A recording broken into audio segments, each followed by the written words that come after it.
Hello and welcome everyone. Today we are going to learn mixed word meaning English to Hindi plus sentences. So watch the video till the end and like this video, share this video and subscribe this channel. So let's get started. It won't take much time. जैसा कि students आपको thumbnail देखकर idea लग गया होगा कि आज का हमारा टॉपिक है मिक्स वर्ड मीनिंग को करने को लेकर प्लस सेंटेंसेस रहने वाले हैं। तो हमारे साथ वीडियो में कंटिन्यू बने रहना, वीडियो को स्किप नहीं करना, वीडियो को फुल वॉच करना, तो आपको मच बेटर समझ में आएगा। तो आइए स्टार्ट करते हैं, आपका ज़्यादा समय नहीं लेंगे। तो आइए स्टार्ट करते हैं। Mix word meaning English to Hindi. So let's start.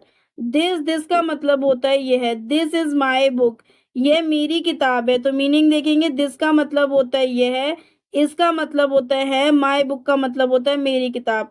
This is my book, ये मेरी किताब है। Next is this your house, क्या ये तुम्हारा घर है। मीनिंग देखेंगे, इसका मतलब होता है, दिस का मतलब होता है ये है, योर हाउस का मतलब तुम्हारा घर। दिस इज योर हाउस, क्या ये तुम्हारा घर है। Next is I don't like this, मुझे ये पसंद नहीं है। मीनिंग देखेंगे, आई का मतलब होता है मैं, डोंट का मतलब होता है पसंद नहीं, लाइक दिस का मतलब होता है मुझे यह पसंद नहीं है। आई डोंट लाइक दिस, मुझे यह पसंद नहीं है। नेक्स्ट वर्ड है आपका दीज का मतलब होता है इन या ये सब, इन दोनों तरीके से आप कह सकते हैं। For example, these are my books, ये मेरी किताबें हैं। तो मीनिंग देखेंगे, दीज का मतलब होता है ये, आर का मतलब होता है माई बुक्स का मतलब होता है मेरी किताबें। दीज आर माई बुक्स, ये मेरी किताबें। Next is did you check these forms, क्या आपने इन फॉर्मों की जांच की। तो मीनिंग देखेंगे, डिड का मतलब होता है था, यू का मतलब होता है आप, चेक का मतलब होता है जांच, दीज फॉर्म के मतलब होता है इन फॉर्मों की। Did you check these form, क्या आपने इन फॉर्मों की जांच की। Next is these things are not mine, ये चीजें मेरी नहीं है। तो मीनिंग देखेंगे, दीज का मतलब होता है ये, थिंग्स का मतलब होता है चीजें, आर नॉट का मतलब होता है नहीं है, अरंट भी बोल सकते हैं, आर नॉट भी बोल सकते हैं क्योंकि ये कॉन्ट्रैक्शन में लिखा हुआ है। माइन का मतलब होता है मेरी। देखते हैं आपका नेक्स्ट वर्ड है आपका दैट का मतलब होता है वह। For example, that is mine, वह मेरी चीज है। तो मीनिंग देखेंगे, दैट का मतलब होता है वह, इसका मतलब होता है माइन का मतलब मेरी। दैट इज माइन, वह मेरी चीज है। नेक्स्ट इज दैट ट्रू, क्या है वह सच है। मीनिंग देखिए, इसका मतलब है, दैट का मतलब वह, ट्रू का मतलब सच। इज दैट ट्रू, क्या वह सच है। Next is that is my book, यह मेरी पुस्तक है या मेरी किताब है। दैट का मतलब होता है वह या यह, दोनों तरीके से कह सकते हैं। इसका मतलब होता है माई बुक का मतलब होता है मेरी किताब। दैट इज माई बुक, यह मेरी किताब है। नेक्स्ट वर्ड है आपका दोज का मतलब होता है वे। For example, those are my books, वह मेरी किताबें हैं। मीनिंग देखिए, दोज का मतलब होता है वे, आर का मतलब होता है माई बुक्स का मतलब होता है मेरी किताबें। Next is those books are yours, वह किताबें आपकी हैं। मीनिंग देखिए, दोस्त का मतलब वह, बुक्स का मतलब किताबें, आर का मतलब है, योर्स का मतलब होता है आपकी। दोज बुक्स आर योर्स, वे किताबें आपकी हैं। नेक्स्ट वर्ड है आपका दोज आर हर बुक्स, ये उसकी किताबें हैं। मीनिंग देखेंगे, हर के लिए आपको यूज करना है उसकी। आइए देखते हैं आपका नेक्स्ट वर्ड है आपका वॉट का मतलब होता है क्या। आप जानते हैं वॉट का यूज आप किस चीज के लिए करते हैं। तो आइए देखते हैं। आस्क योर इन्फॉर्मेशन, आपकी जानकारी पूछता है। अगर कोई आपसे कुछ पूछ रहा है तो वो आपकी जानकारी पूछने के लिए वॉट का यूज करता है। For example, what is your name, आपका क्या नाम है। तो ध्यान दीजिए, यहाँ पे अगर आपसे कोई नाम पूछे तो आपकी इन्फॉर्मेशन ले रहा है। इसी तरीके से आपको समझना है। तो व्हाट का मतलब होता है क्या, योर का मतलब होता है आपका, नेम का मतलब नाम, और इसका मतलब होता है व्हाट इज योर नेम, आपका नाम क्या है, आपका क्या नाम है। व्हाट इज योर एज, तुम्हारी उम्र क्या है। तो मीनिंग देखेंगे, एज का मतलब होता है उम्र। What is your favourite songs, आपके पसंदीदा गाने कौन से हैं। तो फेवरेट का मतलब होता है पसंदीदा, सॉन्ग्स का मतलब होता है गाने। नेक्स्ट है आपका वैन का मतलब होता है कब। अब हमने व्हाट का तो जान लिया कि हमें इन्फॉर्मेशन पता करनी है, तब हमें व्हाट का यूज करना है। वैन का यूज कब करते हैं, तो आइए देखते हैं।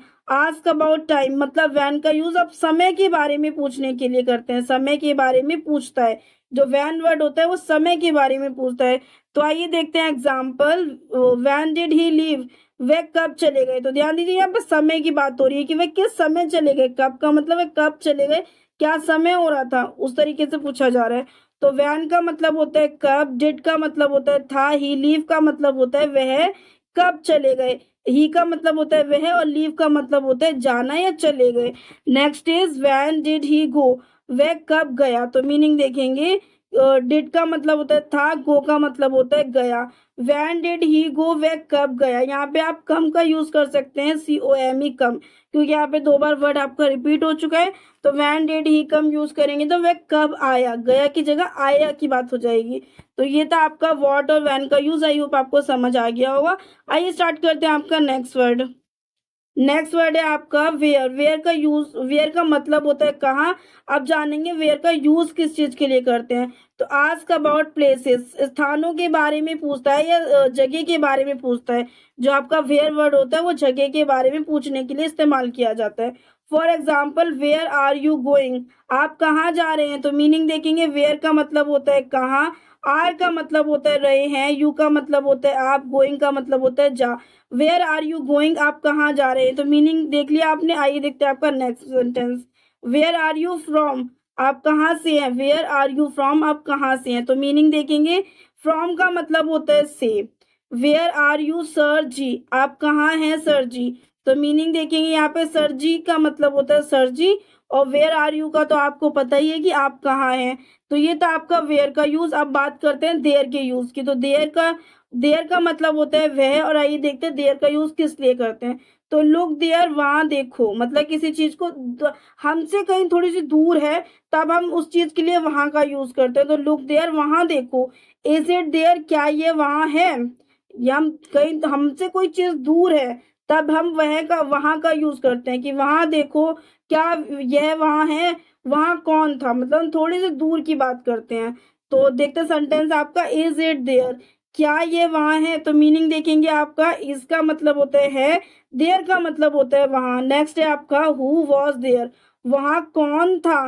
तो हु का मतलब होता है कौन, वॉज का मतलब होता है था। देखते हैं आपका नेक्स्ट वर्ड। नेक्स्ट वर्ड है आपका देयर। देखिए यहाँ पे इस वाले देयर में और उस वाले देयर में थोड़ा सा चेंज है। इस देयर का मतलब होता है उनका, और उस वाले देयर का मतलब होता है आपका वहाँ। तो इन दोनों का यूज अलग है, बस थोड़ा सा साउंड इसकी सेम रहेगी, बाकी इनके यूज और मतलब दोनों अलग रहते हैं। तो आइए देखते हैं। देयर का मतलब होता है उनका। For example I like their pictures, मुझे उनकी तस्वीरें पसंद है। तो मीनिंग देखिए, लाइक का मतलब होता है पसंद या पसंदीदा भी कह सकते हैं। देयर का मतलब होता है उनकी, पिक्चर्स का मतलब होता है चित्र या तस्वीरें कह सकते हैं। आई लाइक देयर पिक्चर्स, मुझे उनकी तस्वीरें पसंद है। They have finish their work, उन्होंने अपना काम खत्म कर लिया। मीनिंग देखिए, मीनिंग है आपका यहाँ पे, फिनिश का मतलब होता है खत्म करना या पूरा कर लेना। वर्क का मतलब होता है काम, और हैव का मतलब होता है पास। तो they have finish their work, उन्होंने अपना काम खत्म कर लिया। नेक्स्ट वर्ड है आपका देयर बुक्स आर न्यू, उनकी किताबें नई हैं। तो मीनिंग देखिए, देयर का मतलब होता है उनकी या उनका, उनकी भी कह सकते हैं, उनके लिए भी यूज कर सकते हैं, उनकी बात हो तो भी आप, इन तीनों के लिए आप देयर का यूज करेंगे।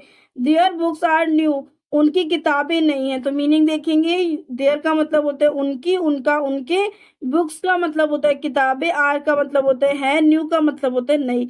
देयर बुक्स आर न्यू, उनकी किताबें नई हैं। तो ये था आपका देयर का यूज। अब बात करते हैं दे के यूज की। तो दे का मतलब होता है वे। For example they help me, उन्होंने मेरी मदद की। तो मीनिंग देखिए, यहाँ पे दे का मतलब होता है वे या उन्होंने, हेल्प का मतलब होता है मदद, मी का मतलब होता है मेरी या मुझे। दोनों तरीके से आप कह सकते हैं। सेंटेंस के सिचुएशन को देखते हुए आपको मी का यूज मेरी भी यूज करना पड़ता है कभी कभी, और मी का यूज मुझे भी यूज करना पड़ता है कभी कभी। तो मीनिंग देख लिया आपने। आइए देखते हैं आपका next sentence. They are studying, वो पढ़ाई कर रहे हैं। तो मीनिंग देखेंगे यहाँ पे, स्टडिंग का मतलब होता है पढ़ाई। नेक्स्ट है आपका दे आर लर्निंग इंग्लिश, वे अंग्रेजी सीख रहे हैं। तो लर्निंग इंग्लिश का मतलब होता है अंग्रेजी सीखना। तो ये था आपका, ये थे स्टूडेंट्स आपके 1 to 10 words English to Hindi plus sentences. I hope आपको समझ आएगा। समझ आए तो प्लीज वीडियो को एक लाइक करना है, शेयर करना है, कमेंट करना है। चैनल पे न्यू तो चैनल को सब्सक्राइब कर लेना। और अगर आपको इंग्लिश ग्रामर, इंग्लिश स्पीकिंग या इंग्लिश वोकैबुलरी से रिलेटेड किसी भी वीडियो की रिक्वायरमेंट है तो हमारे इस वीडियो के डिस्क्रिप्शन में जाकर विजिट कर सकते हैं, या हमारे चैनल पर विजिट कर सकते हैं। तो आपको बहुत अच्छे और यूनिक वीडियो देखने को मिल जाएंगे। तो मिलते हैं नेक्स्ट वीडियो में, और आप लोग विजिट जरूर करिएगा, तो आपका नुकसान नहीं होगा, फायदा ही होगा। तो प्लीज विजिट करके चेक कीजिए कि आपको कैसे कैसे वीडियो चाहिए और आपको किस टाइप के वीडियो चाहिए। तो हमारे चैनल पर आपको मिल जाएंगे, और मिलते हैं नेक्स्ट वीडियो में ऐसी यूजफुल वीडियो के साथ।